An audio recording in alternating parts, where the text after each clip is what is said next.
our state representative in the 2nd Middlesex District, a mother of 2 teenagers with extensive experience in both government and private sector. She advocates for quality education, healthy communities, and strong local businesses.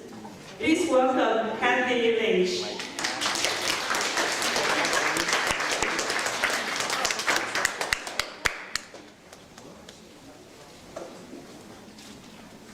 Good afternoon. Good afternoon. Good morning. It just feels like that. So I want to thank you to the Chinese American Alliance for having me come here. It's a great opportunity to get in front of all you, and I really appreciate that. So I was asked to speak about fairness in education. Education in America is a grand equalizer.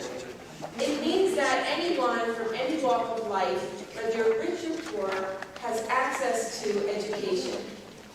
When we talk about our children, they all have the ability to have an education in America. There's lots of different choices for how it's done. There's a public school, there's a charter school, which is a public school. There's a private school, parochial school, co-tech school. And there is also homeschooling. And those are all fabulous ways that we can educate our children, depending on how our family is and how our children are. Then you get to the college or university. I use those terms interchangeably. That's where it's optional. That's where people can decide what they want to do with their future. Do they want to study in college, or do they just want to go tech school and come out and go straight to work?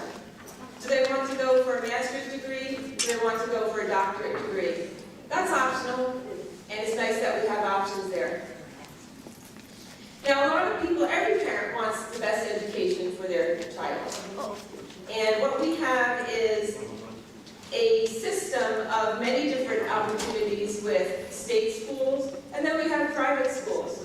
We have what you might consider an elite school. We have the Ivy Leagues.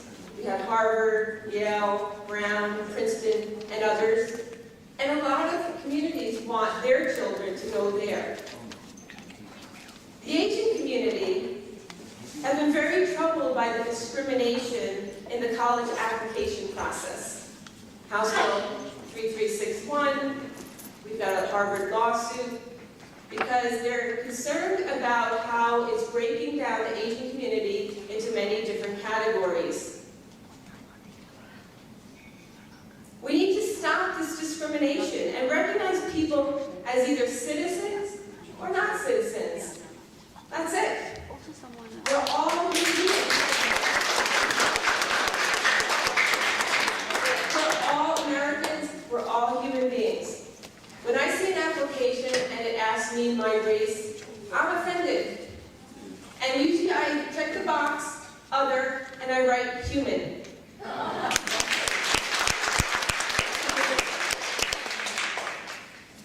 It's important that we recognize that people are who they are inside. We need to judge them by, as Martin Luther King Jr. said very well, the content of their character and nothing else. It's what's inside that matters, not the color of their skin.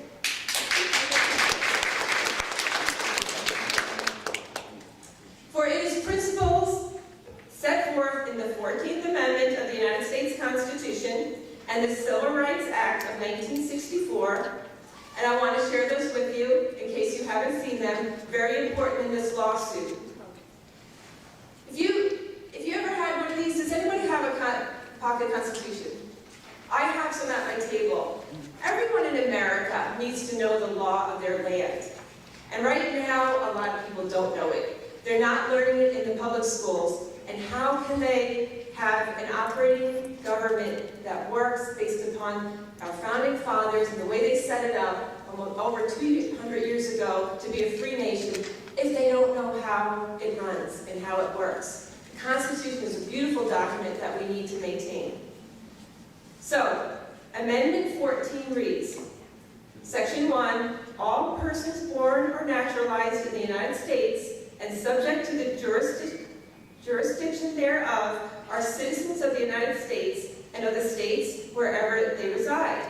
No state shall make or enforce any law which shall abridge the privileges or immunities of citizens of the United States, nor shall any state deprive any person of life, liberty, or property without due process of law, nor deny any person within its jurisdiction the equal protection of the laws. Right there, that's grounds for winning this lawsuit that stands hard. Now, the Title VI of the Civil Rights Act of 1964, I'll read part of it, was enacted as part of the landmark Civil Rights Act of 1964. It prohibits discrimination on the basis of race, color, and national origin in programs and activities receiving federal financial assistance. As President John F. Kennedy said in 1963, simple justice requires that public funds to which all taxpayers of all races, colors, and national origins contribute not be spent in any fashion which encourages, entrenches, subsidizes, or results in racial, color, or national origin discrimination. And there's your next case. It's written in our law, and there should not be any discrimination based on skin color or race. So this is what Americans stand for. We must stand up to protect it. What more do we need in education? Balanced discourse on political issues. Right now we're in a very polarized nation. People go far to the left, far to the right, but they don't talk. And you have the media who's far to the left, far to the right. We need to be able to talk together respectfully and solve problems together.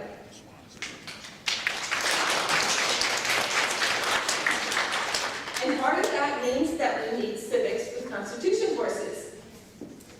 I know that when I finished high school, I didn't know my Constitution. My children don't know their Constitution. What's happening in the schools? Why is it so interesting?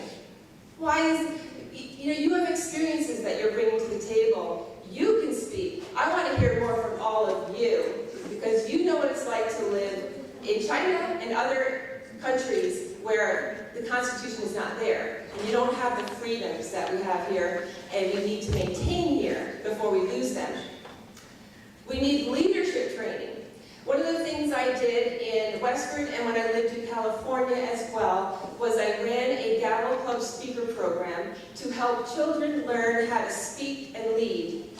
This is actually sorely missing in our public schools right now. I think that some of the private schools might be working a little bit more on that, maybe some of the charter schools. But the public schools do not prepare our children to get up and speak the way they need to. And too often they're being squelched with their speech. There's a tax to the freedom of speech, especially when you don't agree. This morning when I was walking into this building, I saw some protesting. I've never seen such loud protesting in my life. I thought, how are they not going to be deaf after this? But if it's done peacefully, and I'm not sure I can qualify that it's peaceful, it was so loud, but if there's no violence, it's the hallmark of freedom. You need to be able to protest your government if you're not happy with it. So we need that ability to speak publicly, and we need to lead. So in summary, we need to stand up for American values. We need to fight and protect them. We need to challenge our government and all the people that we live with when we don't think things are fair.